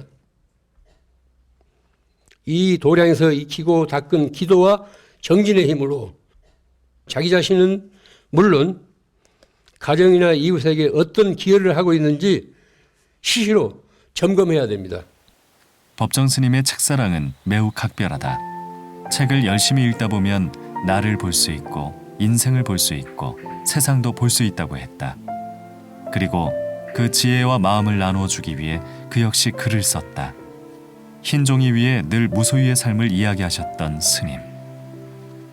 그동안 풀어놓은 말빚을 다음 생으로 가져가지 않겠다는 스님은 유언대로 지금 스님의 책은 더 이상 나오지 않는다.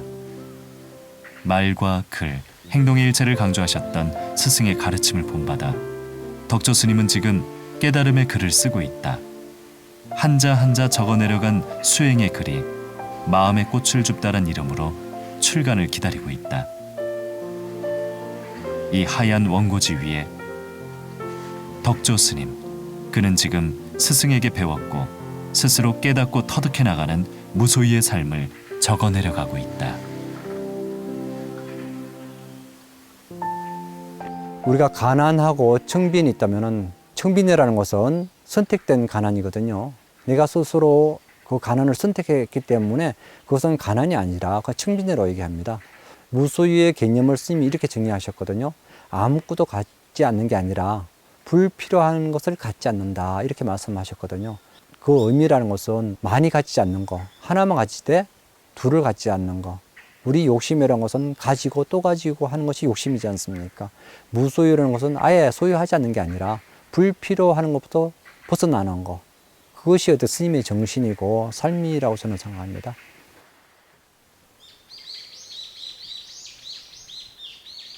늘 마음으로 스승과 만나지만 그래도 스승에 대한 그리움은 좀처럼 지워지지 않는다. 그리움이 간절해지면 스승을 만나러 간다.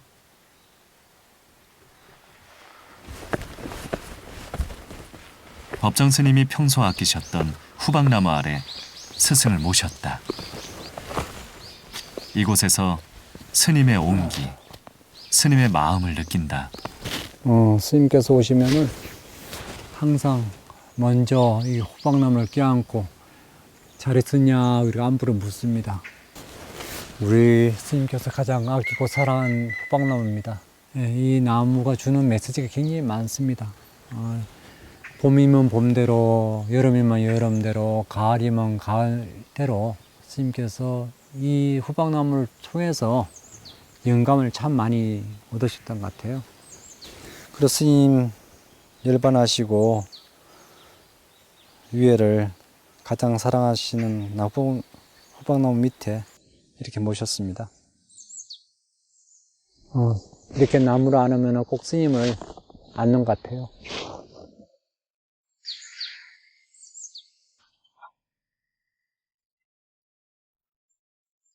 사람은 이 세상에 올 때 하나의 씨앗을 지니고 온다고 하셨다. 그래서일까? 법정 스님은 불이람 주변에 나무며 꽃이며 손수 씨앗을 뿌리고 뿌리를 내리셨다. 유난히 꽃과 나무를 사랑했던 스님. 법정 스님은 대부분의 삶을 자연과 함께했다. 새소리, 바람소리, 물소리, 그리고 꽃을 통해서 많은 사람들에게 삶의 지혜를 일깨워 주셨다. 매화는 밤만 피었을 때 남은 여백의 운치가 있고 벚꽃은 남김없이 활짝 피어나야 여한이 없습니다. 그리고 백꽃은 가까이서 보아야 백꽃이 지닌 그 맑음과 뚜렷한 윤곽을 분명하게 느낄 수가 있습니다. 이와 같은 견해는 꽃이나 사물만이 아니라 인간사도 마찬가지입니다. 꽃이나 잎만 구경할 게 아니라 내 자신은 어떤 꽃과 잎을 펼치고 있는지 이런 기회에 살필 수 있어야 됩니다.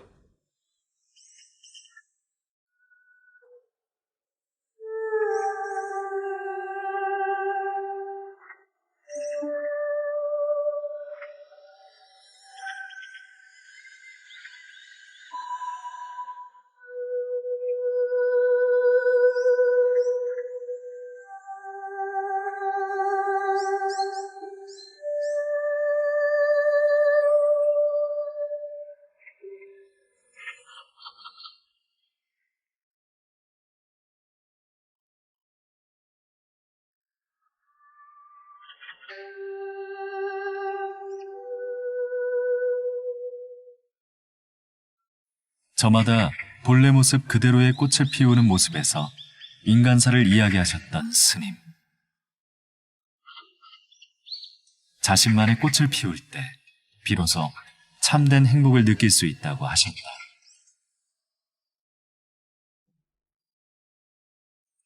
자연으로 돌아가신 스님에게 묻는다. 스님은 어떤 꽃을 피우고 가셨습니까? 꽃은 우연히 피지 않습니다. 계절의 순환에 따라서 꽃이 피고 지는 것 같지만은 한 송이 꽃이 피기까지는 그 배후에 인고의 세월이 받쳐주고 있습니다. 참고 견디는 그런 세월이 받쳐주고 있습니다. 모진 추위와 더위, 혹심한 가뭄과 장마, 이런 악조건에서 꺾이지 않고 꿋꿋하게 버텨온 나무와 풀들만이 시절 인연을 만나서 참고 견뎌온 그 세월을 꽃으로 혹은 잎으로 펼쳐내고 있는 겁니다.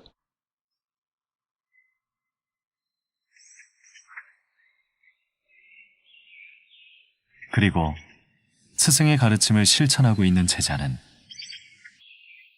마음속에 어떤 꽃을 피웠을까? 모든 것은 조건에 의해서 만들어진다. 부처님 가르치면 연기법이거든요. 꽃이 핀다는 것은 그냥 봄 밑에서 꽃이 피는 게 아니라 기후, 온도, 습도 모든 것이 맞아 떨어졌을 때 꽃이 피는 거거든요. 꽃씨앗은 항상 존재하되 조건을 만들어주지 않으면 꽃이 피지 않습니다.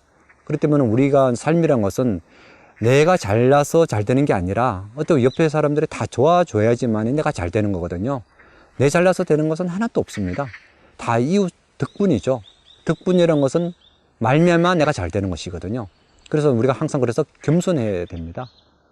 그래서 부처님 가르침 보면은 우리가 사람은 본래 나 자신은 이웃 덕분에 잘 되는 것이고 때문에가 아니라 덕분입니다. 남 탓할 때는 너 때문이야 그러지만 우리는 항상 마음가짐으로 덕분이라 생각한다면 항상 감사함으로 살 수 있겠죠. 무소유를 실천하던 법정 스님이 유일하게 소유한 것이 4가지 있었다. 책과 차, 라디오, 그리고 이 채마밭이다.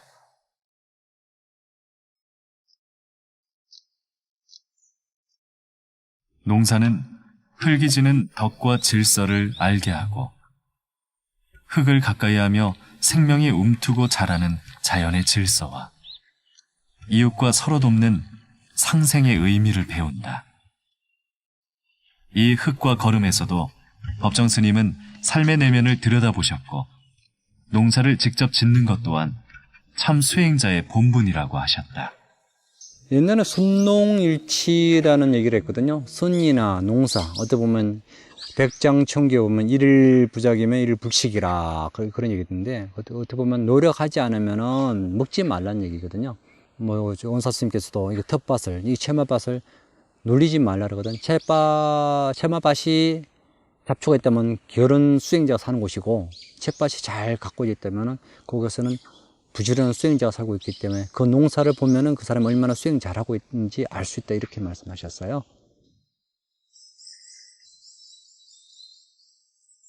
스님을 그리워하는 건 비단 제자뿐만이 아니었다. 아직도 법정 스님의 맑은 향기를 찾아 많은 이들이 이곳 불이람을 찾는다. 덕조 스님은 찾아오는 이들을 위해 작은 물주전자와 스님의 말씀이 담긴 책갈피를 준비해 두었다. 이곳은 스님의 치치와 향기와 흔적이 다 담아있는 곳이기 때문에 이 자체가 스님이라고 저는 생각합니다. 그래서 이곳을 아침마다 청소하고 물도도 넣고 하는 것 자체가 스님을 시봉하고 있어요. 스님이 쓰시는 그 공간을 그대로 모시고 살고 있습니다. 그리고 가운데 문은 스님이 출입문입니다. 스님이 열반하시고 난 다음에 한 번도 앞으로 제가 출입을 해본 적이 없습니다. 왜냐하면은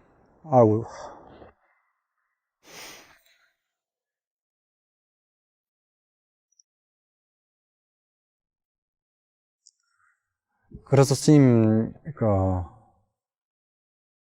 예불 할 때나 향을 피면서도 스님한테 이제 안부를 물어요.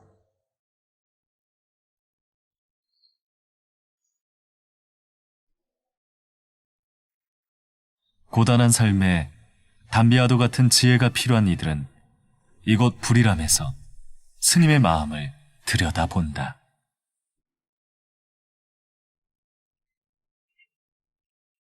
그리고 스님에게 묻는다.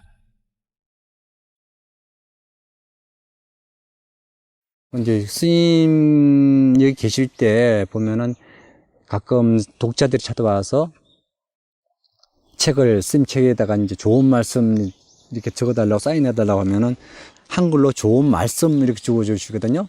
그 독자들이 좋은 말씀을 적어달라고 그러는데 왜 좋은 말씀을 이거 줍니까? 그러니 방금 좋은 말씀을 적어달라고 그랬지 않았냐. 그런 농담을 하시고 자연 속에 와서는 모든 것은 군더더기다. 그야말로 지금 새소리, 자연의 소리, 바람 소리를 들어라. 그만큼 좋은 법문은 없다. 어떻게 보면 자연의 법문은 가장 제 삶의 법문이고 소중한 법문이다.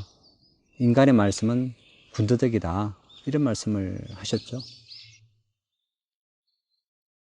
저마다 피우는 꽃이 다르고 자연에서 얻는 깨달음이 다를지언데 비구의 말 한마디가 무슨 소용이 있으랴. 법정 스님은 지혜를 구하는 이들에게 그저 자연을 보라는 말씀뿐이었다. 자연이 곧 부처님이라고 하셨다. 자연의 부처님이라는 것은 어때 본래 있는 것 자체, 우리가 말하면 우리 마음이 부처라고 그러듯이 이 청정했을 때 부처인 것이고 청정하지 않으면 우리 중생이라고 얘기합니다. 그런데 자연은 있는 그대로거든요. 꾸밈이 없는 그 자체. 그래서 자연이 우리한테 큰 일깨움을 주기 때문에 어떻게 보면 자연이 부처 같다. 그런 개념으로 스님이 말씀하신 것 같습니다. 이 따사로운 봄날, 생명의 기운이 만연한 이 시절, 자연이 우리에게 주는 가르침은 무엇일까? 스승이 안 계신 지금, 덕조 스님의 지혜의 스승은 바로 이 맑고 청정한 자연이다. 어른이 계신다는 것은 나의 문제를 물어볼 수가 있어요. 근데 어른이 없다는 것은 나의 고민을 물어볼 수가 없어요. 그것이 스승이 계시고 안 계시고 차이점이라고 생각합니다. 어떤 나의 고민을 내려놓을 수 있는 곳, 내 의문점을 물어서 해답을 얻을 수 있는 곳, 그런 곳만 있다면 우리는 행복입니다. 근데 스스로 해결할 수 있을 때 그렇다면 큰 문제가 되지 않겠죠.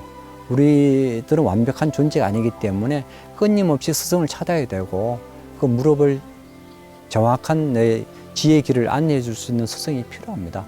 물론 스님이 계신다면 수주로 찾아가서 고민이 생기지 않겠죠. 안 계시기 때문에 더 부담되고 힘든 부분이라고 생각합니다. 큰 그늘이 있으면 그늘에 들어가서 쉬기만 하면 되거든요. 근데 그늘이 없기 때문에 내 자신이 그 그늘을 만들어야 되기 때문에 그것이 큰 힘이지 않은가 싶어요. 가만히 자연의 소리에 귀 기울이고 있노라면 법정 스님의 마음이 들려온다. 이 눈부신 봄날, 새로 피어난 꽃과 잎을 보면서 무슨 생각들을 하십니까? 우리들 자신은 이 봄날에 어떤 꽃을 피우고 있는지 스스로 물어야 됩니다. 기도와 정진의 힘으로 가정이나 이웃에게 어떤 기여를 하고 있는지 시시로 점검해야 됩니다. 봄날은 간다. 덧없이 지나가요. 제가 이 자리에서 미처 다하지 못한 이야기는 새로 돋아난 꽃과 잎들이 전하는 거룩한 침묵을 통해서 듣기 아주 힘든 여름이었습니다. 저도 이 근래 아주 견디기 어려운 그런 여름을 지냈습니다. 이런 여름날 90일 동안 제대로 안거한다는 것은 쉬운 일이 아닙니다. 옹월이 해제날, 맺었던 것을 이제 푸는 날인데, 정진하는 모든 불자들은 이날 법의 나이, 법납을 한 살씩 보태게 됩니다. 과연 자기 자신이 법납을 한 살 더 보탤 만큼 착실히 정진했는지 아닌지는 각자 자기 자신들이 누구 봐도 잘 압니다.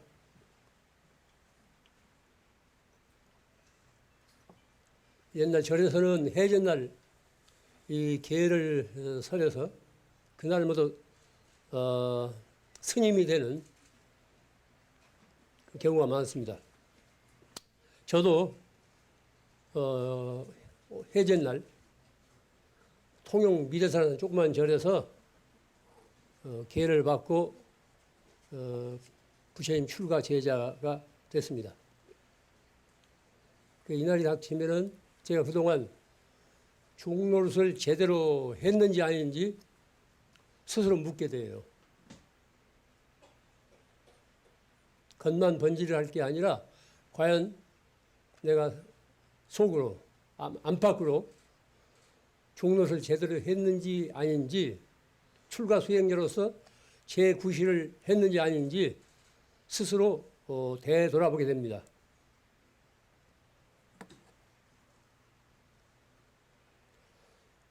옛날 우리가 농사 짓고 살던 그런 그 시절에는 이 계절, 이 절기가 아주 분명했어요. 되게 이제 산중에 사는 사람들은 이 바람 소리에 민감합니다. 계절의 변화는 바람 속에 스며 있어요. 바람결 속에 스며 있습니다. 처선날 오전 바람결과 오후 바람결이 그렇게 달라요. 그런데 한두 해가 아니고 늘 한결같이 그랬습니다. 처선날 오전 바람결에는 약간 끈끈한 습기가 묻어 있어요. 그런데 오후 바람은 약간 마른 바람이에요. 이 마른 바람 소리를 듣게 되면은 길을 떠나고 싶은 그런 뭐 충동들이 일어납니다. 그런데 요즘은 그런 그 절기가 사라졌어요. 우리나라의 기후도 온대에서 아열대 기후로 변하고 있다고 합니다. 날로 심각해가는 지구온난화 현상은 무엇을 말합니까? 지구온난화는 우리가 몸담아 살고 있는 이 지구가 중병이 들어서 신음하면서 내뿜는 신열 같은 겁니다. 지구도 하나의 커다란 생명체이기 때문에 물것들이 하도 귀찮게 구우니까 지구 자체가 큰 중병이 들었어요. 자정 능력을 상실하고 중병이 들어 앓고 있습니다.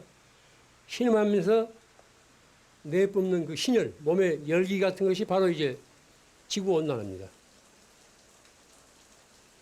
현대 문명은 화석 연료인 석유에 의존하고 있습니다. 석유가 떨어지면은 뭐 금세기 안에 떨어진대요. 끝나는 문명이에요.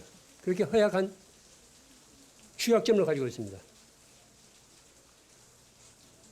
과도한 석유 소비로 인해서 그 찌꺼기인 배출가스가 지구 온난화를 초래하고 있습니다. 그전 같으면은 이 장마가 끝나면 별 비가 안 와야 되는데 오히려 장마 기간 봐도 장마가 끝난 후로 예측할 수 없는 비들이 많이 오지 않습니까? 또 8월 초순 기온이 절정을 이루어요. 그런데 오히려 8월 말 기온이 8월 초순 기온보다 훨씬 높습니다. 뭐 이런 것이 기후온난화 현상이라고 그러지 않습니까? 과도한 석유 소비로 인해서 그 찌꺼기인 배출가스가 바로 이제 지구온난화를 가져온 겁니다. 저도 늙어가야 되죠. 늙어가는 탓인지 요즘에 와서는 지나온 그 세월, 지나온 자취를 되돌아볼 때가 많습니다. 절에 들어와 살면서 좋은 스승들의 은혜에 대해서 새삼스럽게 고마움을 느껴요. 그때 그 스승들의 가르침이 없었다면 수행자의 설 자리를 제대로 찾았을까 싶을 정도로 옛 스승들의 가르침이 그렇게 고맙습니다. 그중 한 분이 자운 스님, 사랑자자 구르는 자, 해인사에 오래 계시던 자운 스님이에요. 스님은 율사이기 때문에 저에게도 비국의 계사 스님이기도 합니다. 언젠가 한 번은 제가 보낸 문안 편지에 아주 짤막한 답장을 보내주셨습니다. 단 한자로 8글자로 되어 있어요. 소욕주족, 소병소내. 단 8글자예요. 소욕주족, 소병소내. 적은 것으로서 넉넉한 줄 알고 적게 걱정하라.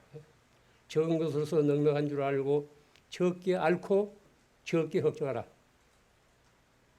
소욕주족. 조그마한 것으로서 만족할 줄 알고 늘 건강하라는 뜻이에요. 이 8글자 짤막한 편지 글이 지금도 생생하게 떠오릅니다.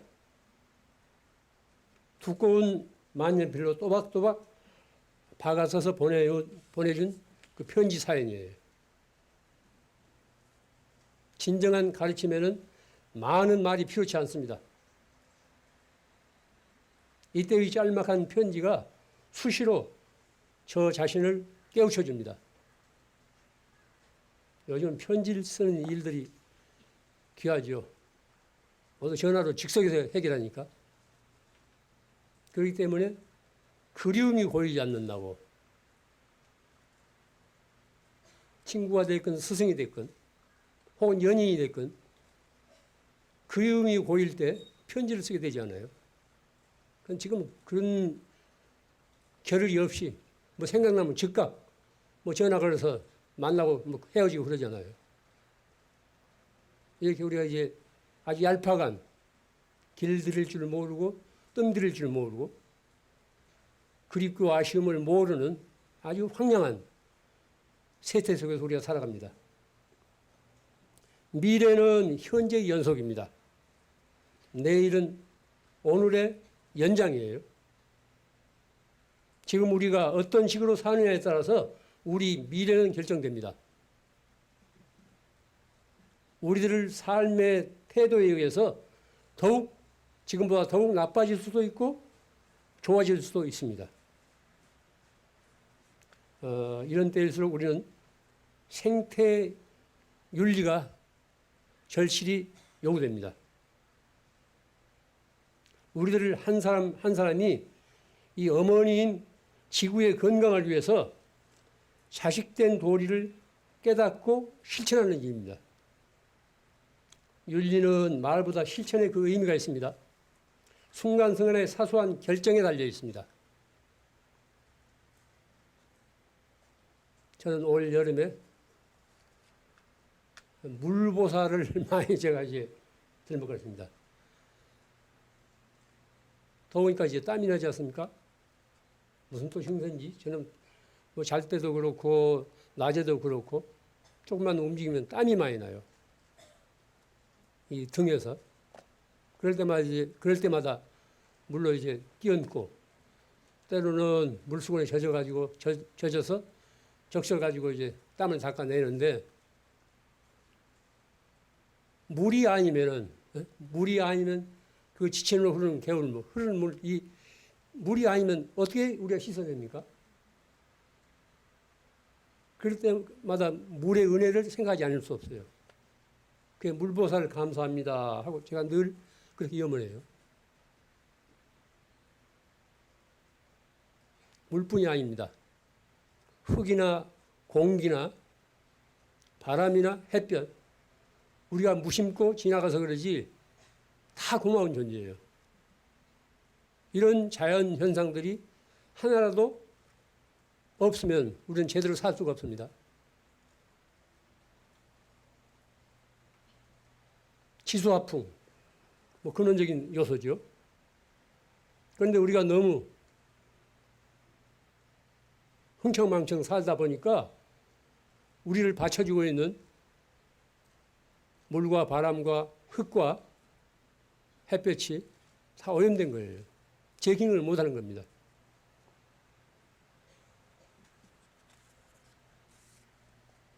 지구의 한정된 자원으로부터 얻은 물자를 소중하게 다루는 것은 곧 우리들 삶의 터전인 이 지구 환경을 돌보는 일이에요.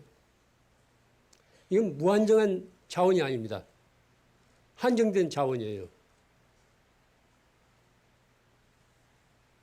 여기에서 생산된 물자를 아주 소중하고 고마운 생각으로 다뤄야 됩니다. 그렇지 않고 함부로 다루게 되면 그 재앙이 곧 우리를 자신에게 돌아옵니다.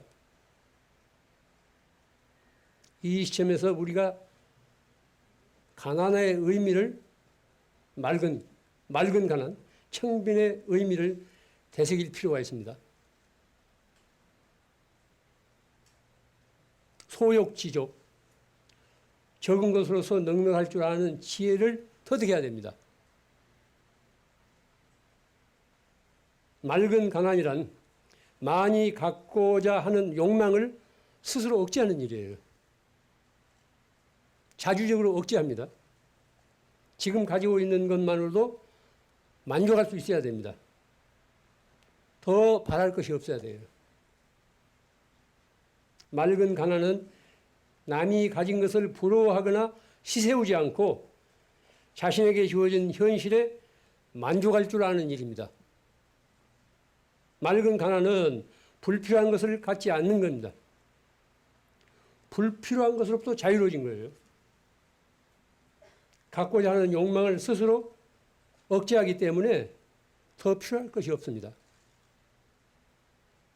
또 무엇을 갖고자 할 때 먼저 갖지 못한 사람들의 처지를 생각할 수 있어야 됩니다. 나만 다 차지하고 갖고 살 수 있는 세상이 아닙니다. 우리는 서로가 얽혀 있어요. 서로 의지해 있어요. 내 이웃이 갖지 못하고 있는데 나만 혼자 많이 가졌다는 것은 그 인간의 도리가 아닙니다.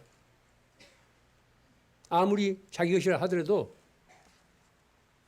그 근원을 추구해 본 이웃이 가져야 할 그런 것을 내가 도중에 뭐 돈으로 됐건 뭘로 됐건 욕구로 됐건 가로챈 거나 다름이 없습니다. 날마다 세계 도처에서 3만 5천여 명의 어린이들이 굶어 죽어가요. 이건 유엔 식량기구의 통계입니다. 요즘은 이 통계가 조금 5, 6년 전 것이기 때문에 요즘은 더 늘어났을 겁니다. 이 세상에서 날마다 3만 5천 명의 어린이들이 먹지 못해서 굶어 죽습니다. 한국 사람들은 앞으로 물질적으로 가난하게 살 거예요. 제가 확신해요. 음식을 너무 많이 버린다고. 사람이 먹고 살 수 있는 음식을 너무 많이 버려요. 제가 일본에 가서 느낀 건데 일본이 잘 사는 것은 뭐 여러 가지 요인이 있겠지만 음식을 전혀 버리지 않아요. 음식에 대한 고마움을 그렇게 절실히 느끼고 있다고. 그게 생활화되어 있어요. 그건 불교적인 영향이겠죠. 똑같은 불교를 믿으면서도 한국의 불자는 절이고 가정집에 할 것이 너무 많이 버린다고. 날마다 4만 명 가까운 어린이들이 먹지 못해 죽는다니까요. 굶어서. 또 세계 전역에서 10억 명, 6사람 중에 한 사람이에요. 10억 명의 사람들이 하루 $1, 미워라 $1. 우리는 단돈 950원이에요. 950원으로서 하루를 살아간다니까요. 목숨을 이어간다고. 이런 현실이에요. 그렇기 때문에 우리가 무엇을 갖고자 할 때 반드시 갖지 못한 사람들의 처지를 배려해야 됩니다. 사람들은 다들 부자가 되고 싶어 합니다. 이건 개인만이 아니고 어떤 사회나 국가도 마찬가지예요. 더 크고 더 높고 더 좋고 더 많은 것에 대해서 많은 것의 욕망으로 뒤끌고 있어요.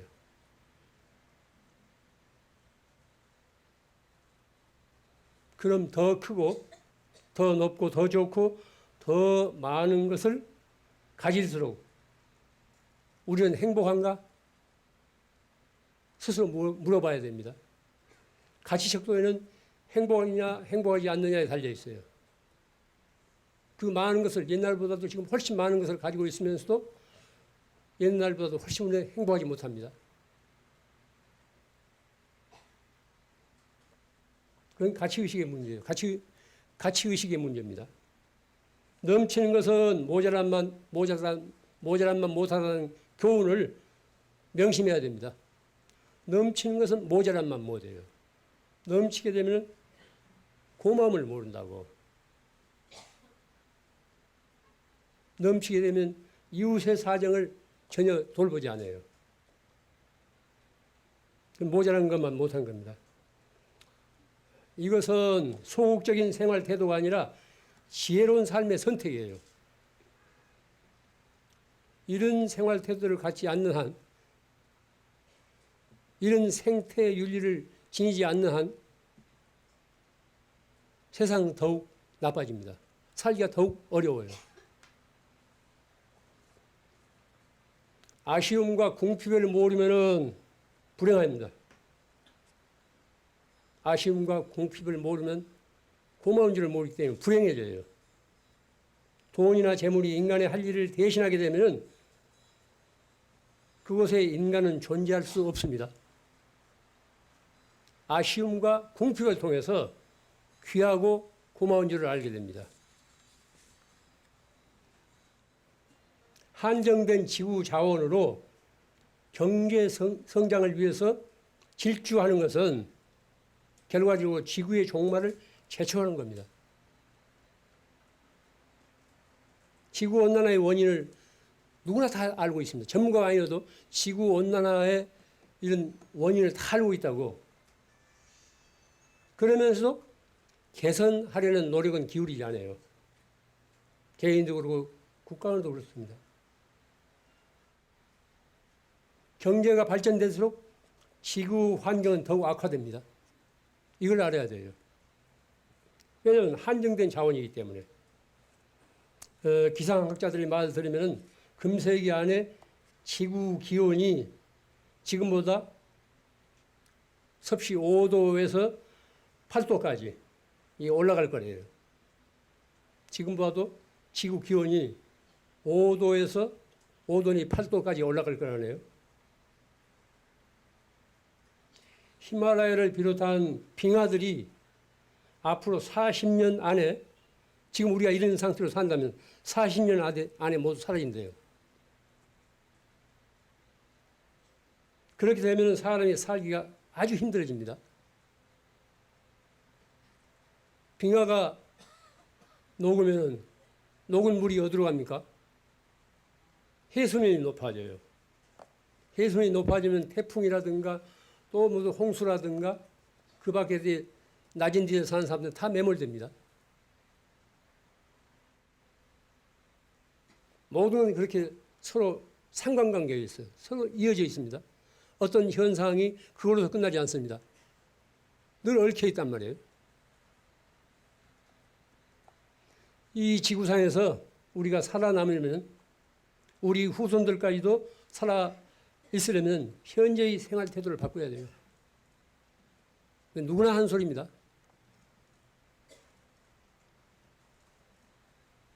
누구나 하는 소리예요. 현재의 지금 생활 태도를 바꿔야 돼요. 보다 겸손한 태도로 지구 환경을 생각하면서 적은 것으로서 만족할 줄 아는 맑은 가난의 미덕을 하루하루 실천해야 돼요. 덜 쓰고 덜 버려야 됩니다. 지금 가지고 있는 것만큼 넘치고 있는 거예요. 삶의 질은 결코 물질적인 부에 달려있지 않습니다. 어떤 여건 아래서도 우리가 잠들지 않고 깨어있다면 삶의 질은 얼마든지 향상될 수 있습니다. 무엇 때문에 우리가 사는지, 또 우리만 살고 말 것이 아니라 우리 후손들 때까지도 어떻게 보다 잘 살게 할 수 있을 것인가. 이게 우리에게 주어진 과제입니다. 왜냐하면 지금 우리가 받아 쓴 것은 우리 조상 때 허물지 않고 갖고 온 그런 은혜예요. 우리 환경이 이렇게 급속도로 나빠진 것은 이 40, 50년 안, 20세기 후반에 들어서부터입니다. 그전에는 지구가 자정 능력을 가질 수 있도록 그래 함부로 허물거나 낭비하지 않았어요. 여기 우리 국토 보세요.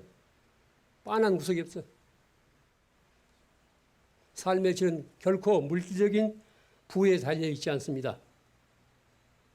어떤 환경 안에서도 우리가 사람으로서 잠들지 않고 깨어있다면 삶의 질을 얼마든지 펼쳐갈 수 있습니다.